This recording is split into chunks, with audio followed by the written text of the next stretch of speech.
जो कि आपका नियर अबाउट इस चैप्टर से 10 to 5 मार्क्स का प्रोबेबिलिटी है कि आएगा इस चैप्टर से। तो स्टार्ट करते हैं, बहुत ईजी चैप्टर है। इस चैप्टर में पढ़ेंगे क्या? चैप्टर में हम पढ़ेंगे कि अगर आपने जीएसटी में रजिस्ट्रेशन कराया है तो आप अपना असेसमेंट कैसे कर सकते हैं। असेसमेंट इन द सेंस आपकी क्या लाइबिलिटी है जो आपको पे करनी है टू द गवर्नमेंट। अब इसमें वेरियस सेक्शन है, 59 है, 60 है, 61 है एंड ऑल, वो हम आने वाले अभी आगे हमारे साथ पढ़ेंगे आप लोग। तो सबसे पहला बात करते हैं, what is assessment. Assessment is क्या बोला गया? तो assessment is means determining the tax liability. आप जब भी कोई भी इंडिविजुअल, ट्रस्ट मींस कोई भी टैक्सेबल पर्सन अपना क्या कर रहा है, टैक्स लाइबिलिटी को डिटरमाइन करेगा, तो उसे क्या बोला जाएगा? असेसमेंट बोला जाएगा। सिंपल सी बात है। तो क्या लिखा? It means determining the tax liability under GST act, it is integrating part of the GST, as without assessment it is very much difficult to determine the liability of the taxable person। तो सबसे basis क्या है, आप कितना payment करेंगे tax का, उसका basis क्या है? असेसमेंट। आपका जब तक असेसमेंट नहीं होगा तब तक आप ये डिटरमाइन नहीं कर पाएंगे कि आपको कितना लाइबिलिटी का पेमेंट करना है। अब इस केस में बोला गया असेसमेंट कितने तरह का होता है, तो बोला गया there are 6 types of assessment. कितने तरह के हैं असेसमेंट? 6 टाइप्स के। सबसे पहला है सेल्फ असेसमेंट। क्या बोला गया? सेल्फ असेसमेंट जो आता है section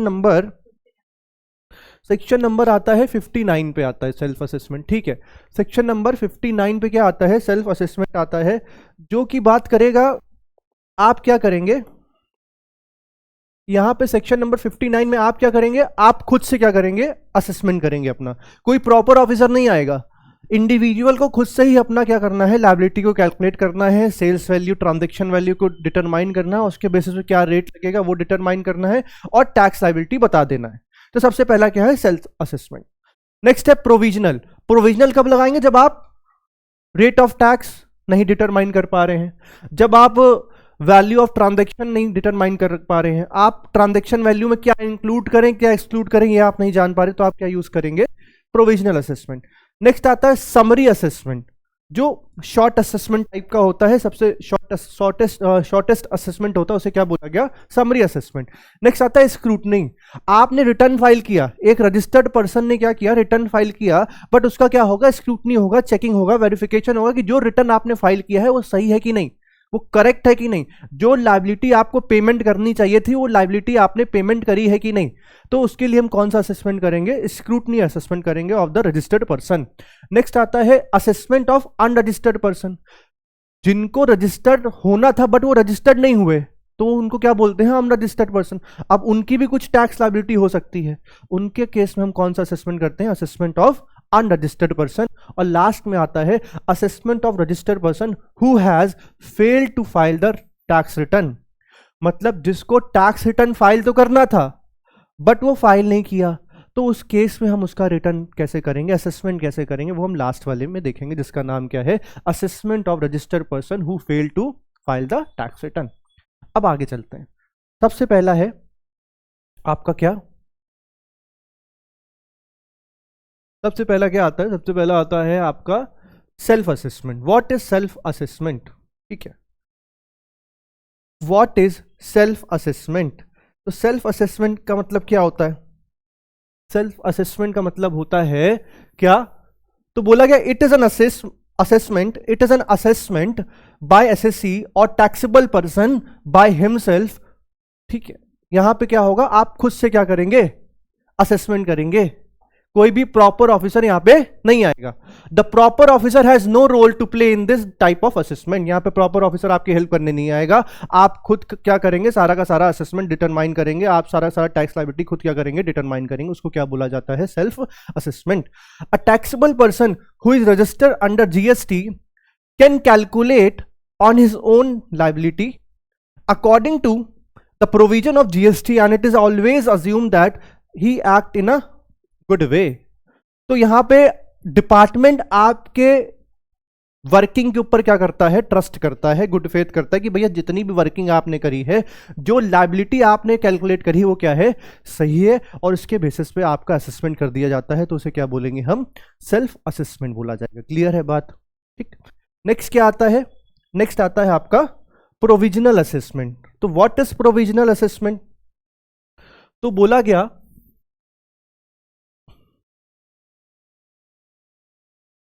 what is provisional assessment. तो सेक्शन नंबर 60 के अंदर क्या आता है, प्रोविजनल असेसमेंट की बात होती है। कब आएगा प्रोविजनल असेसमेंट, जब एक इंडिविजुअल क्या ना कर पाए, दो चीजें, he has difficult to find out the transaction value, वो ट्रांजैक्शन वैल्यू क्या ना कर पाए, डिटरमाइन कर पाए, और उसको ये नहीं पता कि भैया हमारे जो हम गुड्स एंड सर्विसेज सप्लाई कर रहे हैं उसके ऊपर क्या टैक्स लगेगा, मींस रेट ऑफ टैक्स। तो जब ये दो डिफिकल्टी होती है तो हम क्या करते हैं, हम जो असेसमेंट करते हैं वो कौन सा करते हैं, उसका नाम क्या है, प्रोविजनल असेसमेंट। तो आइए पढ़ते हैं।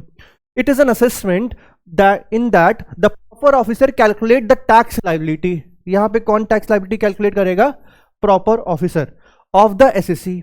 This type of assessment can be done in the following cases. कब, वही जो हमने आपको भी बताया, क्या पहला क्या होगा, जब आप वैल्यू ऑफ सप्लाई ना कैलकुलेट कर पा रहे हो, आपको नहीं पता क्या वैल्यू हम लें, हमने 10,000 का गुड्स बेचा है तो 10,000 की वैल्यू होगी कि उसमें जो ट्रांसपोर्टेशन कॉस्ट है उसको इंक्लूड करें क्या एक्सक्लूड करें, क्या करें। तो जब आप वैल्यू ऑफ सप्लाई नहीं डिटरमाइन कर पा रहे हैं तब आप ये यूज कर सकते हैं। और दूसरा, when the value of supply cannot be determined by the taxable person and it is difficult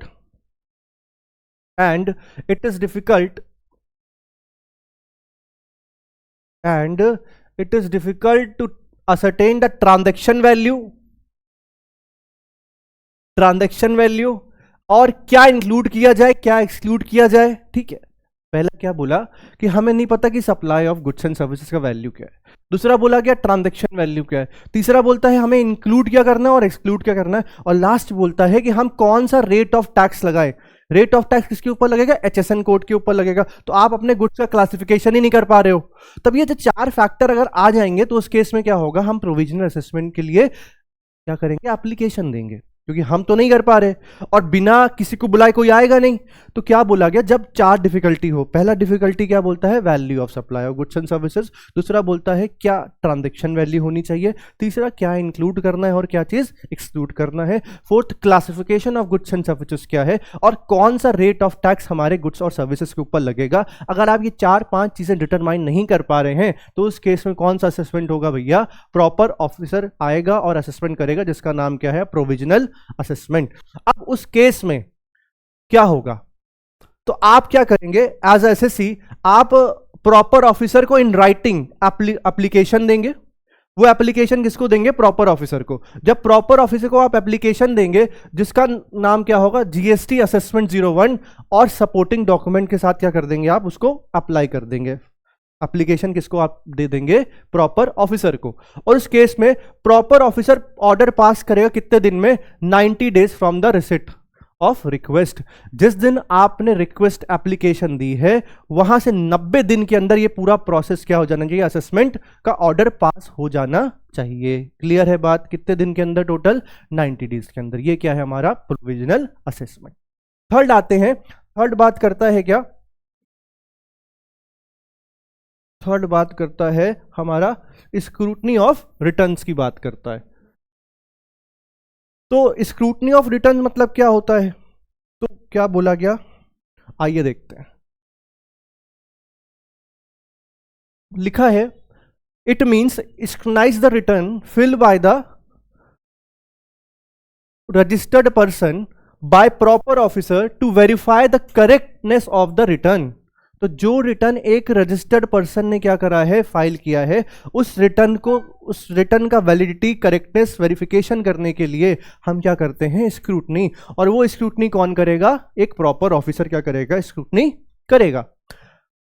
any shortfall will notify the proper officer in the form of GST 010, GST assessment 10. SSC must reply in the form GST assessment 11 within 15 days from the date of scrutiny. अब इसका मतलब क्या है, what do you mean shortfall?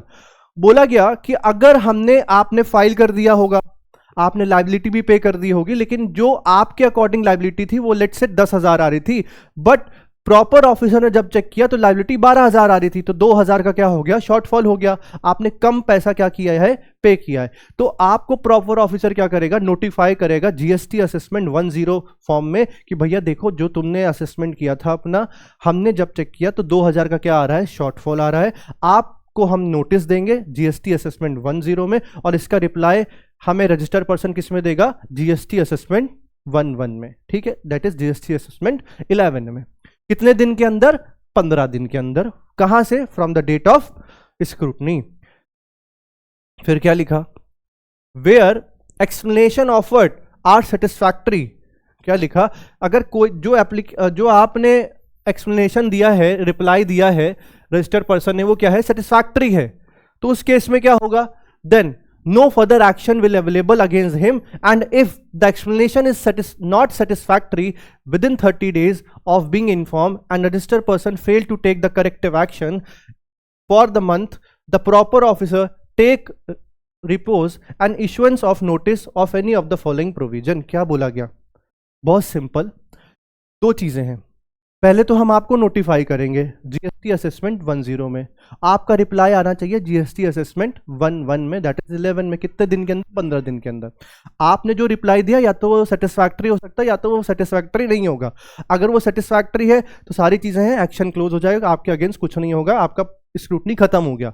अगर जो आपने reply दिया वो क्या है, सेटिस्फैक्टरी रिप्लाई नहीं है, तो उस केस में आपके अगेंस्ट क्या लिया जाएगा, एक्शन लिया जाएगा। क्या एक्शन लिया जाएगा, तो बोला 2 एक्शन या 3 एक्शन आपके अगेंस्ट हो सकता है। पहला, हम आपके लिए एक ऑडिट कंडक्ट करा सकते हैं, आपके बिजनेस का क्या करा सकते हैं, ऑडिट कंडक्ट करा सकते हैं। दूसरा, आपके प्लेस ऑफ बिजनेस का सर्च इंस्पेक्शन करा सकते हैं, ठीक है, आपके बिजनेस का सर्च एंड इंस्पेक्शन करा सकते हैं। पहला क्या कराया हमने, आपके बिजनेस का ऑडिट करा दिया, बुक्स ऑफ अकाउंट्स का। दूसरा हमने क्या कराया, search and inspection of the place of business कराया। और तीसरा, हम सेक्शन नंबर 73 74 क्या करेंगे, डिटरमाइन करेंगे आपकी क्या ड्यूज बनती है। समझ में आ गया, ये 3 चीजें हम एक्शन क्या करेंगे, इनिशिएट करेंगे अगेंस्ट द पर्सन जिसका रिप्लाई क्या है, सेटिस्फैक्टरी नहीं है। किस केस में, in case of scrutiny assessment. समझ में आ गया, वेरी गुड। नेक्स्ट क्या है, नेक्स्ट बोलता है,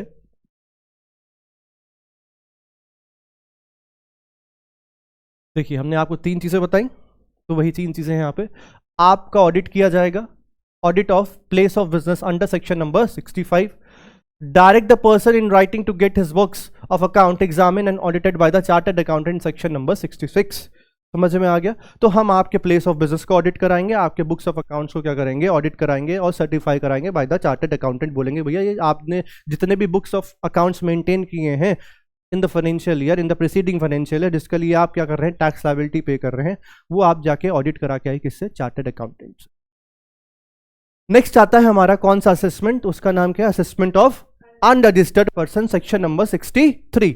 अगर कोई भी अनरजिस्टर्ड पर्सन है उसका असेसमेंट कैसे किया जाए, तो बोला गया the person who are liable to obtain registration and have failed to do so और वेयर रजिस्ट्रेशन वाज कैंसिल्ड।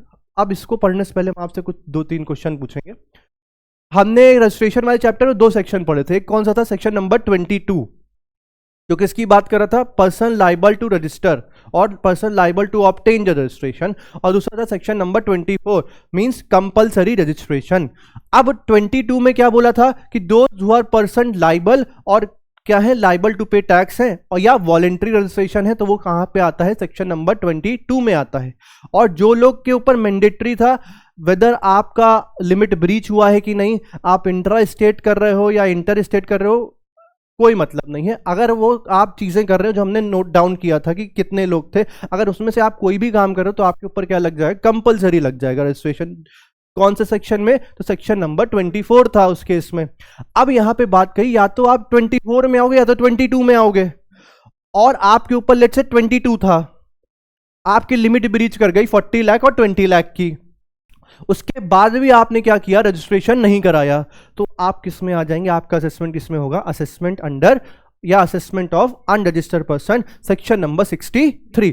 तो यहां पे क्या बात आती है कि भैया कैसे होएगा असेसमेंट, तो बोला गया द प्रॉपर ऑफिसर क्या करेगा, असेस करेगा liability of such person to the best of his judgement, this is called best judgement assessment. अब यहां पे देखिए, हम अपना जो प्रॉपर ऑफिसर है वो अपना बेस्ट जजमेंट, अपना रैशनल माइंड क्या करेगा, यूज करेगा while calculating the what liability. जितना गुड्स बेचा होगा उस गुड्स के ऊपर जो रेट ऑफ टैक्स लग रहा होगा उसके अकॉर्डिंग आपसे क्या बोल दिया जाएगा, टैक्स पे कर दीजिए आप, ये आपसे बोल दिया जाएगा। इसको क्या बोलते हैं, assessment of unregistered person. Next क्या लिखा, आगे पढ़ते हैं, प्रोसीजर पढ़ते हैं। ठीक है, चलिए। तो प्रोसीजर के case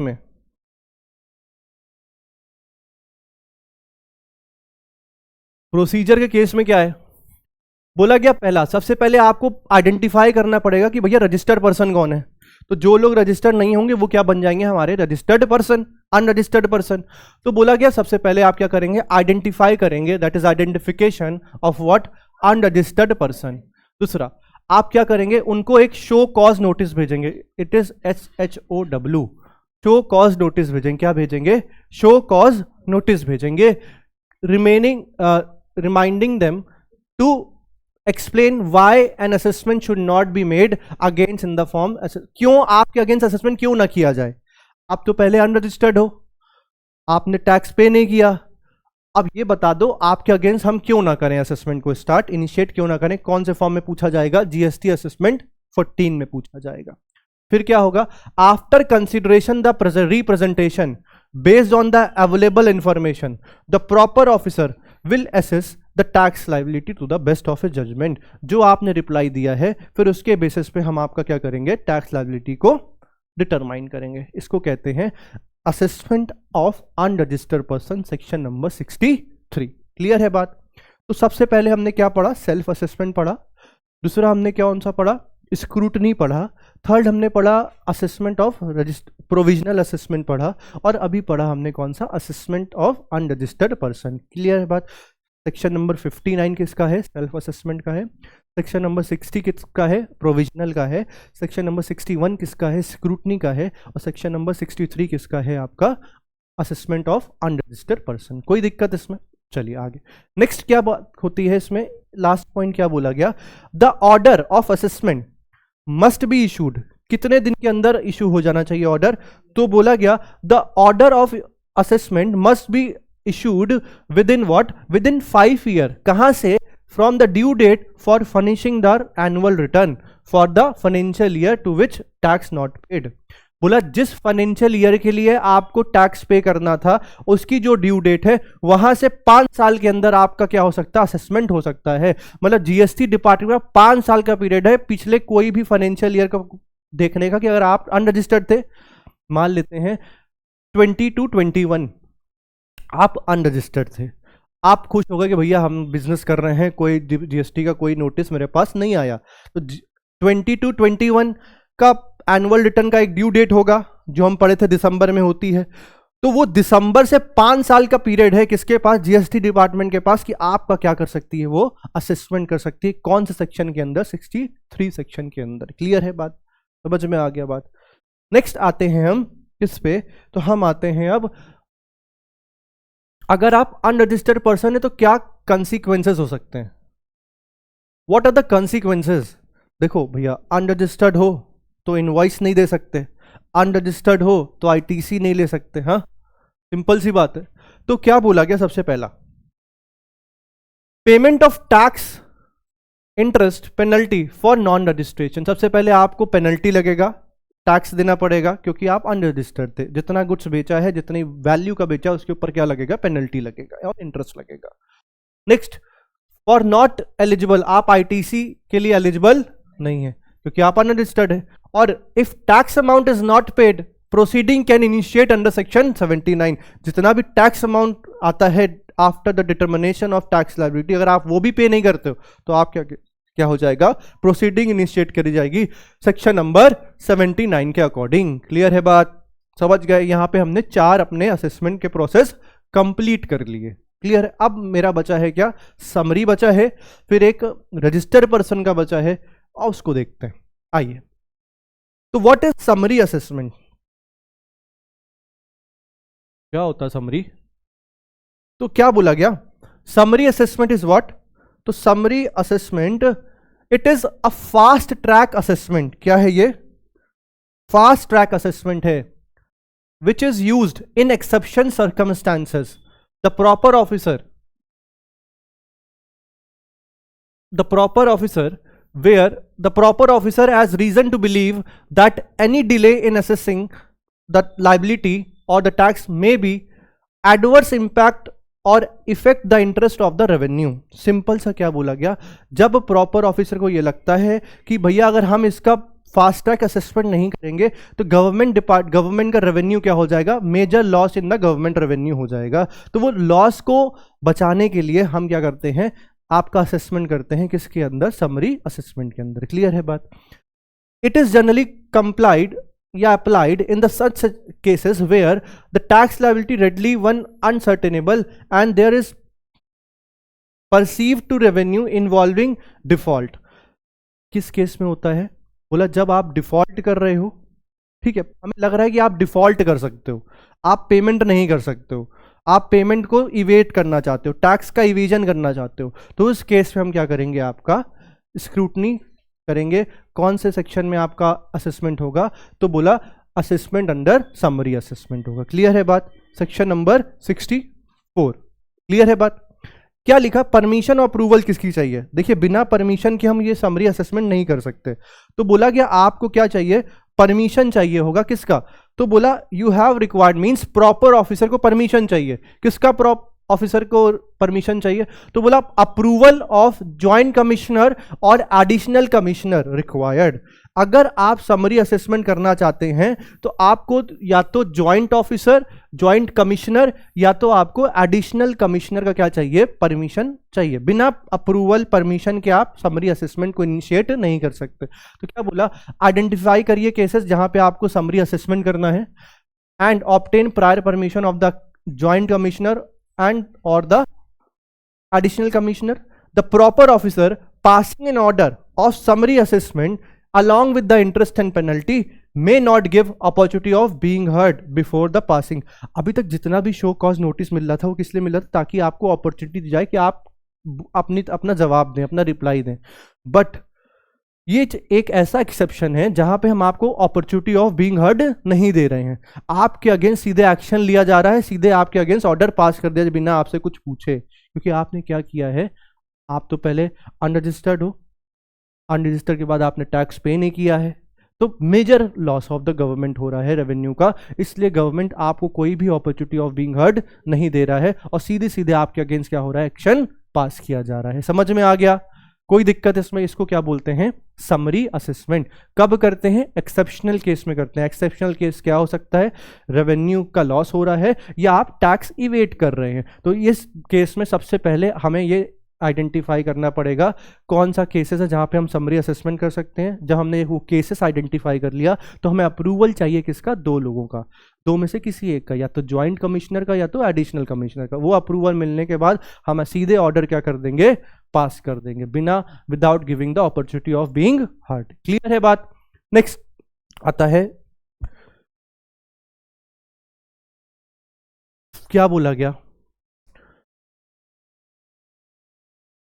the payer can apply for the withdrawal of summary assessment within 30 days from the date of receipt of। जब ऑर्डर पास हो गया जिसके अगेंस्ट, वो क्या कर सकता है, विड्रॉल कर सकता है। कितने दिन के अंदर, 30 दिन के अंदर। The additional or joint commissioner will pass an order accepting or rejecting the application of withdrawal if accepted the summary assessment order is cancel. अगर आपने 30 दिन के अंदर विड्रॉल कर का क्या किया, अप्लाई किया, तो दो चीजें हो सकती हैं, या तो आपका विड्रॉल का एप्लीकेशन एक्सेप्ट किया जाएगा या तो रिजेक्ट किया जाएगा। अगर आपका विड्रॉल का एप्लीकेशन क्या किया गया है, एक्सेप्ट किया गया है, तो उस केस में सारा का सारा प्रोसीडिंग जो हो रहा था समरी असेसमेंट का वो क्या कर दिया जाएगा, क्लोज कर दिया जाएगा। और अगर आपका एप्लीकेशन क्या किया गया है, रिजेक्ट किया गया है, तो उस केस में क्या होगा, if the application for summary assessment is rejected, और तो उस समय जो ऑर्डर पास किया गया था वो क्या रहेगा, इन फोर्स रहेगा, और आपके अगेंस्ट जितना भी पेनल्टी एक्शन लिया गया है वो आपको क्या करना पड़ेगा, पे करना पड़ेगा। क्लियर है बात। ये सारा क्या था आपका समरी असेसमेंट। यहाँ पे